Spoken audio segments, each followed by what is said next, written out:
Today we are going to talk about some of the guarantees to the states. This will be a shorter video.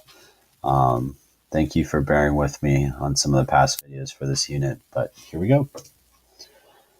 So there are federal protections put in place that provide certain guarantees to the states, and that'll be found in Article 4, Section 4 of the Constitution.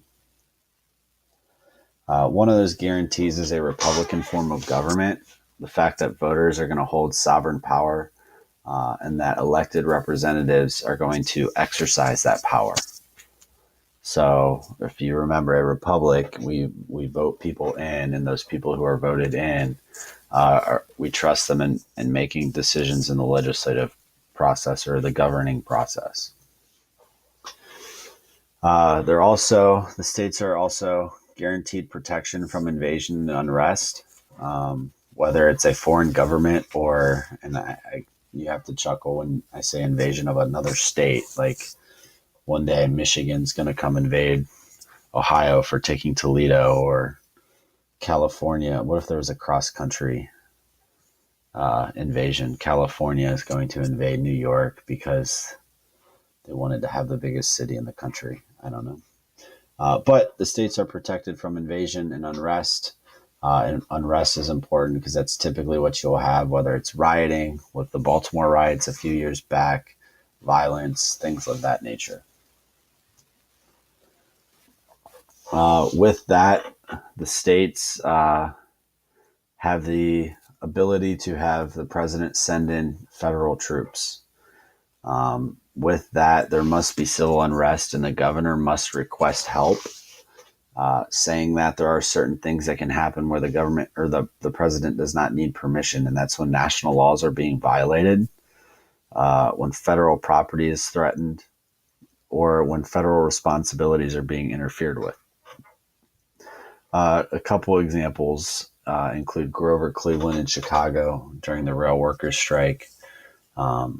He sent in federal troops in that situation. And then when Eisenhower and Kennedy were trying to integrate schools after Brown versus the Board of Education, they also sent in federal troops with the Little Rock Nine. That is that example.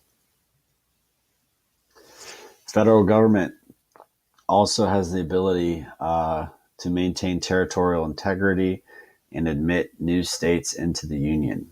Congress can pass laws to allow states to join.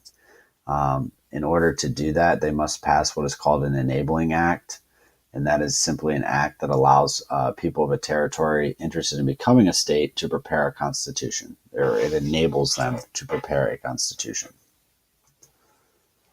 Okay, in terms of obligations of the states, they perform really two functions for the national government. One is that they are responsible for conducting and paying for elections for all of the national government, and they have a key role in the process of amending the Constitution, which we discussed earlier. The national government also provides federal aid and mandates, and they are directly tied together. They can provide federal grants to states who then pass mandates. So the national government, if they want states to do something, basically it's kind of like a bribe. They can say, we'll give you this money in federal grants, but your state better do this. If your state doesn't do this, we'll take that money away. And then that money is used for improvements within the state. It can be used for education, infrastructure, businesses, things of that nature. And a mandate, just so you have your textbook definition, is a formal order given by a higher authority.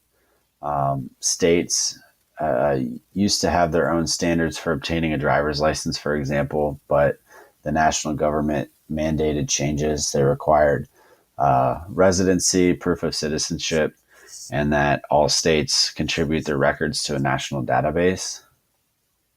And one thing that can kind of irritate the states is when Congress and the national government issue these new mandates, Congress is not required to pay for them.